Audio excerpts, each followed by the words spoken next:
So Tracy is a Gamilaroi language activist and a teacher who lives in Sydney. She's kinship ties hailing from Coonabarabra and Burrabadee. We're going to talk about Burrabadee. Anyone been to Burrabadee? One person. Two people. Tim Gray.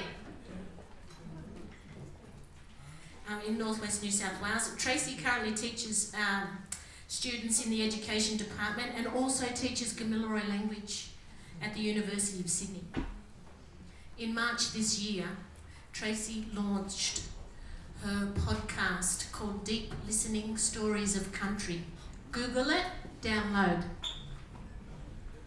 It's a 5-part podcast inspired by Indigenous connections to country and include conversations with, amongst others, Ray Ingray, who's the chairperson of Gujaga Foundation, Ben Bowen, who's the head of Indigenous Literacy Foundation, Australia Indigenous Literacy Foundation, and Associate Professor Lynn Riley, Head of Indigenous Studies and Aboriginal Education, or Professor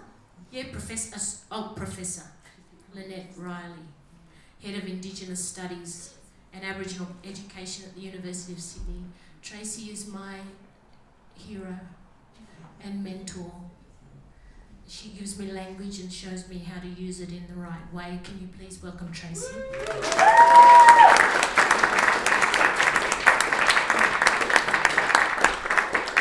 Many of you will already know this gentleman to my left.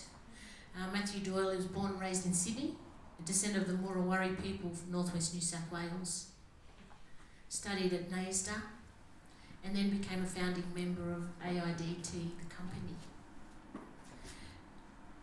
Matthew is a dancer, composer, a songman, teacher player, knowledge keeper, cultural consultant.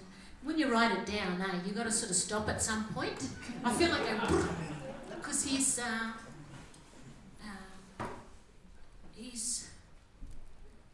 all that. That's the tip of the iceberg.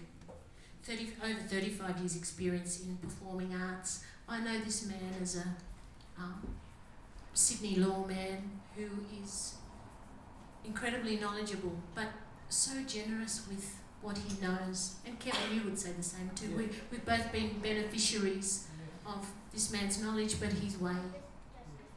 I can't tell you how important both these people are. Can you please welcome Matt Doyle?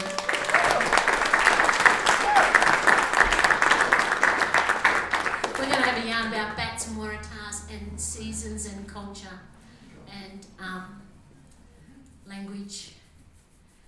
I want to start by this moment is inspired. This evening is inspired by, and it's not a singular moment of seasonal change, but I just wanted to get you guys to reflect a little bit on this idea of seasons.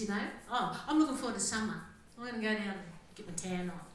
Or I'm cold, it's cold, I'm no good in winter. And we've got those blocks of things.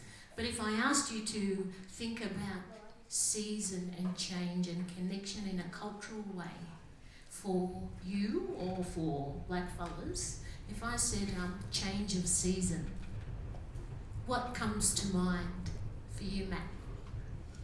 For me, it's a word you mentioned earlier, and forgive me if I pronounce it wrong. I think it was Bayangali.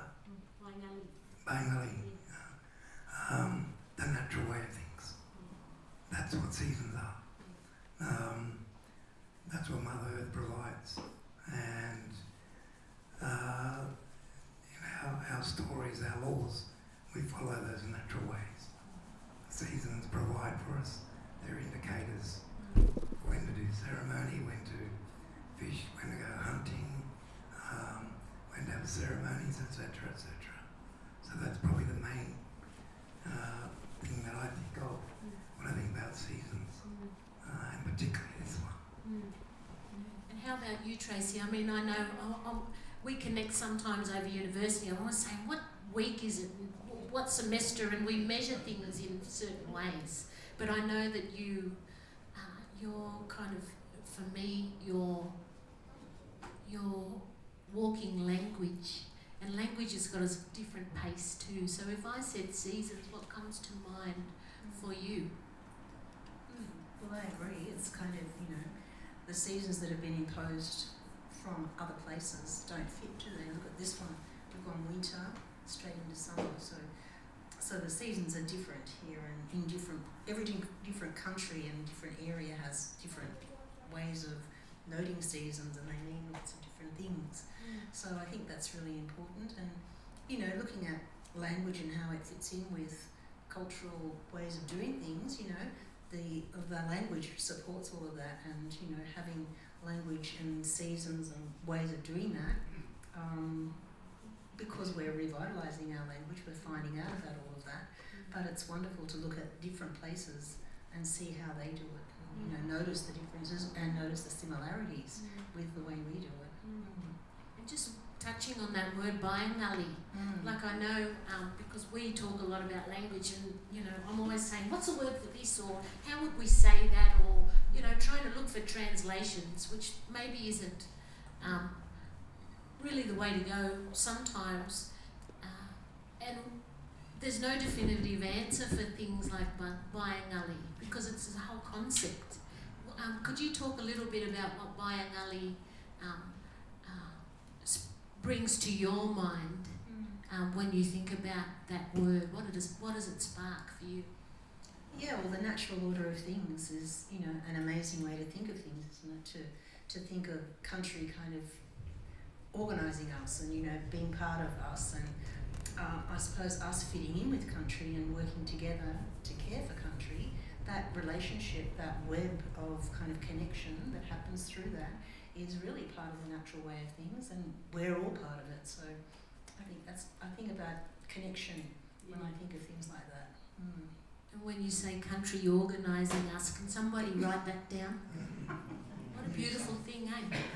Country organising us, which sort of flies in the face a little bit of when you think about seasons, because it's us measuring a place rather than us being measured by it. And so, trains going while we've got smoking ceremonies and dances, and I love that. I love it. And Kalina and I, we often talk about people saying, "Oh, I'm going on country," and they mean I'm getting out of the city. And we always say, but this is as sacred as Uluru. You don't need to go somewhere to be on country. This is sacred. Sacred place here. As Raf actually said at the beginning of the evening. And we're sitting along the train line in the middle of Black Sydney and talking about seasons, and we've heard a lot about bats moving. And I know the bats and Waratah and this Dharawal worldview, they talk to each other or are connected. And I know, Matt, that you hold a lot of knowledge and story and song about the Waratah. Can you just share a little bit about Waratah, what Waratah is for you and how you connect to it? Okay. So a lot of knowledge, that has been shared with me over, probably the last 40 years, has come from Dharawal people, Dharawal descendants. So I'm part of that sort of circle of knowledge holders. And stories are, as we do, we don't own stories. We share stories. It's our responsibility to share stories and pass them on. And one, of course, or several. There are several about Waratah. People say Waratah. Waratah is the proper way to say it. That's for the red one. Miwa Kawain was the white Waratah. And I won't tell you the whole story, because we'll be here till sunrise. It's a big story. But they were, in the dreaming, there were two sisters created by an ancestral being, spirit. The Waratah is about renewal. That's why it flowers. It's coming to flower, or it's flowering now, because seasons come a bit early. And it holds knowledge, it holds story that we still learn from today about those two sisters in particular, and the role they played in the story about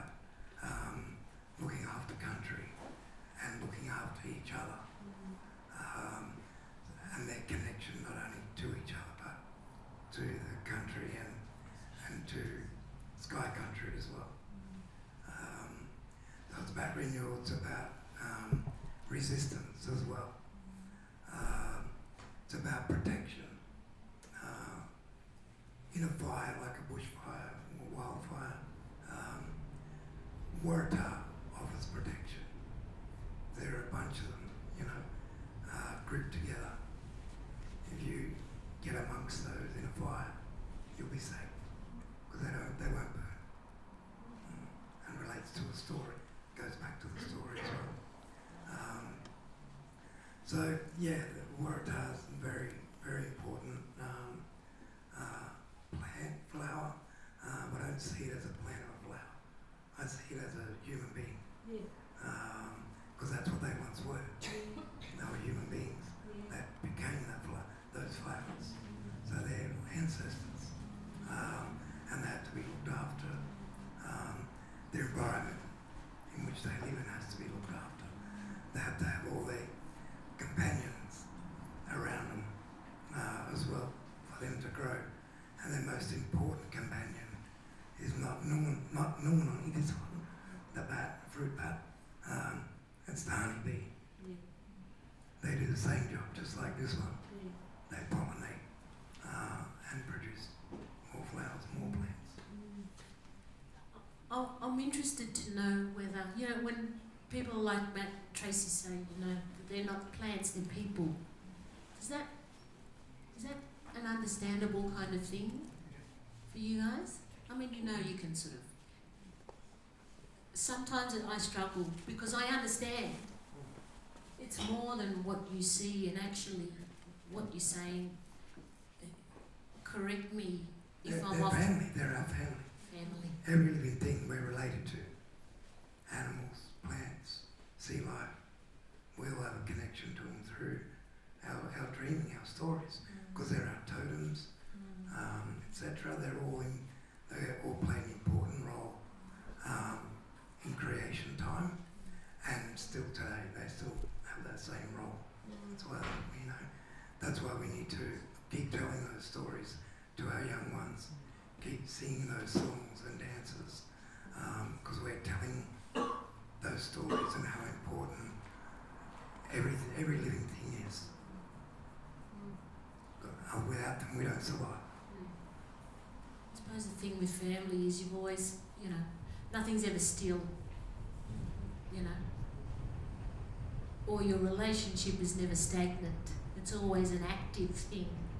So when I struggle to think, well, that thing's, you know, my auntie, I've got to think, well, you need to move with it. It's not just plonked in the landscape and is an unchanging thing. Trace, we're talking a lot about Dharawal knowledge and place and gifts, and I just wanted to ask you a little bit about being a Gamilaroi woman, holding Gamilaroi language off your traditional, my traditional homelands. Can you talk a little bit about the ecology of that? Because it belongs to you and you are here, but is from somewhere else. Could you just talk a little bit about what it is for you as a Gamilaroi woman to speak language off your own country and to share language, actually? Yeah, well, I really appreciate the knowledge that is here where I'm living, and I always say, you know, I'm a guest here, and that I think it's so important that I respect Gadigal and Dharawal and people in this area, because they do allow me to be able to do that teaching of language. And I think it's so important to do that, because not only sharing stories, but sharing language is important for it to continue. And that's been a problem. The damage caused has been quite massive, and so there's a big revitalisation movement on the East Coast and in other countries too, where Aboriginal or Indigenous languages have been badly damaged and ignored and that kind of thing. So we're taking it on to revitalise those languages. And I think it's really important to be able to do that, because not only have languages been damaged, but communities have been damaged, country, because people are country as well, because we've been through policies and practices of invasion and colonisation, we've been moved around, and so there are many Gamilaroi people here who want to connect, like I want to connect to my country, and one of the ways I do it is not only through family and connecting to country, but through language as well. So I think it's like the stories, we need to share it, and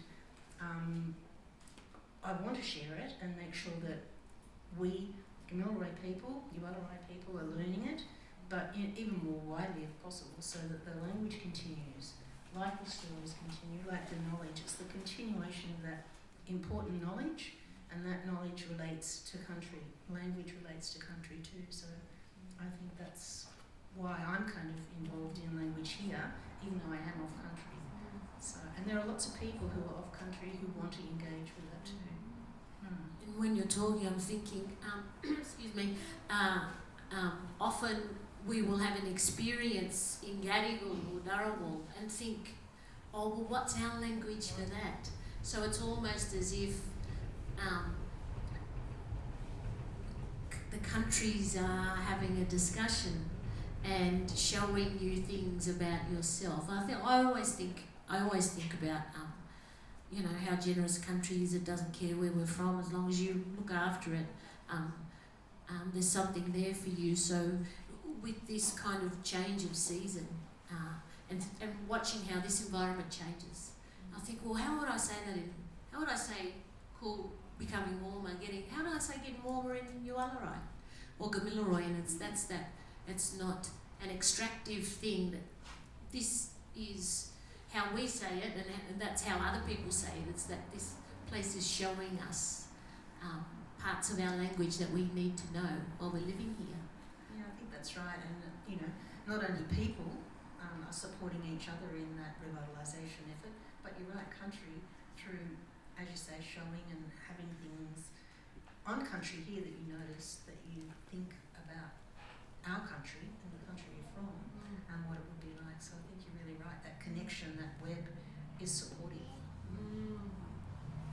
Now let's talk about Barrabadee. Tell me about that place. Where is it? And what is it? And how do we get there? Well, you travel up to Coonabarabran and about, I don't know, I think it's 10 kilometres or less outside Coonabarabran. There's a place called Barrabadee. And it was a place that my great-great-great-grandmother, I suppose, applied for a grant of land. At that time, it was Aboriginal people were able to apply to the government to get a grant of land and live there because I suppose colonisation was happening, people, squatters, everyone else was taking land, and Aboriginal people were being dispossessed. And for a time, Aboriginal people lived on the squatters' properties, but then eventually they were tried to be moved off. So missions were formed. So really segregation started to happen. Aboriginal people were moved to missions perhaps at one stage, or continued to live on the fringes of towns. There was you might have heard of the Protection Acts and the Protection Boards.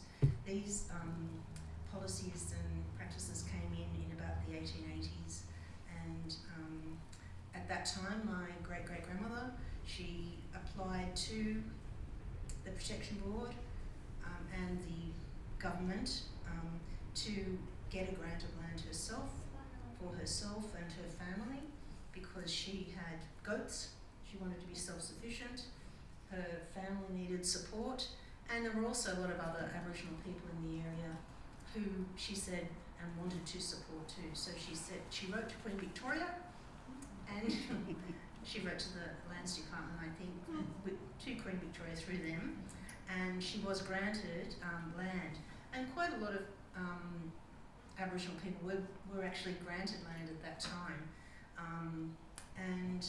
And she was a great leader, I suppose, and became the leader of that particular area of Barrabadee. It was called Forky Mountain. It was on Forky Mountain and below it. And so she was amazing. And the supportive family and people around her were great too. So unlike missions that had the missionaries in charge, reserves and stations. At one stage, at the early stages, they were not governed by anyone. They didn't have a manager, so they were self-sufficient, and they built their own places and lived there for 20, 30 years before more amendments to the Protection Acts came in, and then mission managers were actually placed on all reserves and stations. And so from then on, the control tightened, and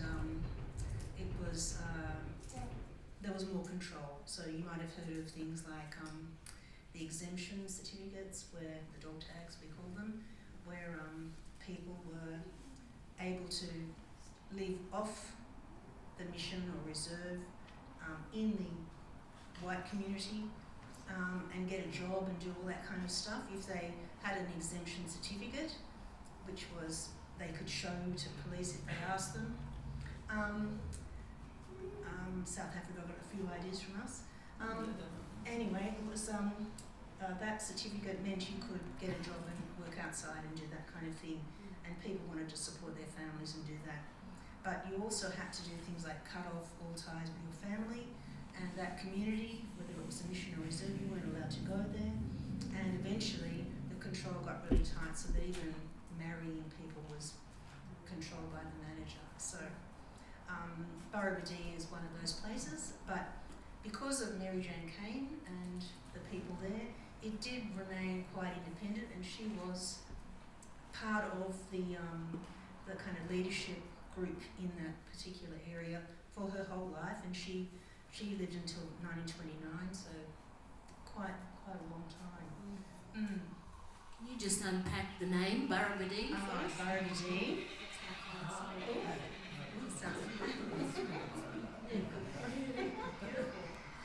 Yeah, Burrabadee is flying mice, is what it means, and they're bats. So bats, and I'm not sure if they're actually fruit bats. I think they might be microbats, because they were said to live in the sandstone caves on Forky Mountain above Burrabadee and around that area. And I did a little bit of reading, and they did have some kind of scientific investigation quite a few decades ago now, but they did find there were some microbats around, because there's a lot of sandstone around that area and lots of sandstone caves in the Coonabarabran area.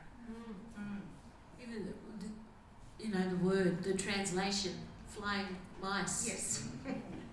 These are beautiful gifts given to us, you know what I mean? Just a different way to see the world, a different taste of what's happening. And thank you very much for sharing that part of your family history. And Matt, I know that I am a beneficiary, as I've said, of your knowledge. I wanted to ask you why is it important, if it is, to share story, song with other people who may not be from that place? And how do you feel doing that? So I've heard you sing Waratah song. I've seen the Waratah dance that goes with it. I know how I feel watching it. But how do you feel? Are there any rules? Is there a right way or wrong way? And why do you do that? Probably first of all, it's a responsibility that I have.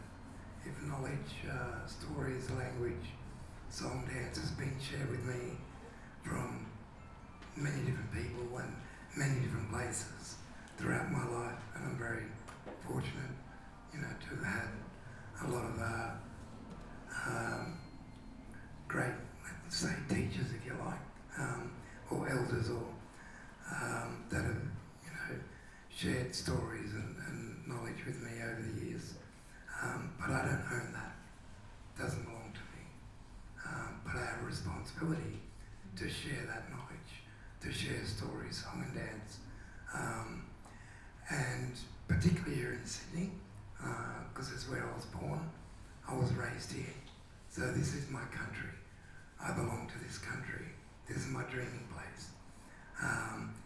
It's my heritage. My bloodline is Murrawari, and in fact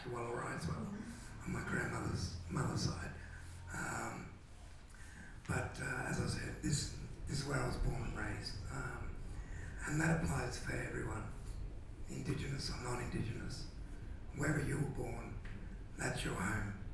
You have a connection to that place. And you have a responsibility to maintain and look after that place or country, whether it's looking after your plants in your backyard or looking after the animals or the bats, like in my house that live in my backyard and come to feed on the figs and the mango trees next door. So everyone has a connection to country. And the best way to describe it is like, you know, if you go away from where you live or your home, where you've grown up, and you go away for a while, and you come back to your home, and the first thing you say, like, oh, glad to be home. Glad to be back in my own bed. Who says that? I bet a lot of you do. I know I do every time I come back. Oh, so good to be back in my own bed. Because it's familiar to me, it's a safe space. And that's where that holds my memories. My home holds the stories of my kids, my wife, my family, whatever they may be, good and bad.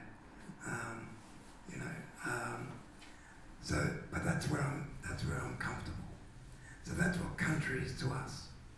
When you talk about going on country or going back to Burrabee or, you know, Walgett or wherever, like, oh, you feel it straight away, even before you get there. But I just like, just to let everyone has that. And that's what it is. As I said, when you feel how you feel when you get home, that's your connection to your home. We all belong to Mother Earth, regardless of your race or where you come from. I think often we forget that. We all have a responsibility to look after Mother Earth as she's looked after us and our for, you know, in this country for, you know, time immemorial. So our stories and language and songs and dances, they tell us how to do that. They inform us that, okay, this season we need to do this ceremony. We need to sing up Mother Earth. We need to pay respects. We need to go and sing to the whales, for example, along the coast here. So because this is my home, this is where I live, and a lot of my cultural knowledge, etc., is from the Sydney Basin. So I'm obligated to share those stories of this country with people, with kids, whoever, dancers, singers, that call this place home as well, because they're living on this country. So they should learn the stories and learn about how to live on this country, and our stories, songs and dances inform us of that. So your kids born here, grew up here, I'll share my songs and dances with them and connect them to this country, even though they already have that connection anyway. Likewise, and all of my experience and a lot of my younger years of learning, spending time in many different remote communities, that's what was shared with me when I went there. I was learning some local language, I was learning songs, I was learning dances, and they were all about the people and that country. When we say country, we mean everything, not just the ground you walk on. Every living thing, sky country, river, water country. So that's what we talk about when we talk about country. So that's what I've had the privilege of learning in many different communities, and that's what I share here. Could listen to these fellas forever. Tracy, I think we should have taped that. You could have had another podcast. When you're talking, and I'm thinking of our great friend Tim Gray, I think he's still here. And a fella that's been important to us, when you were talking, that old man who says about culture, you've got to give it away to keep it. I struggled with that for a long time, but it's through passing on that it stays strong, not holding. So thank you very much for who and how you are and being part of my life and part of this evening tonight. Give them a big round of applause, Tracy.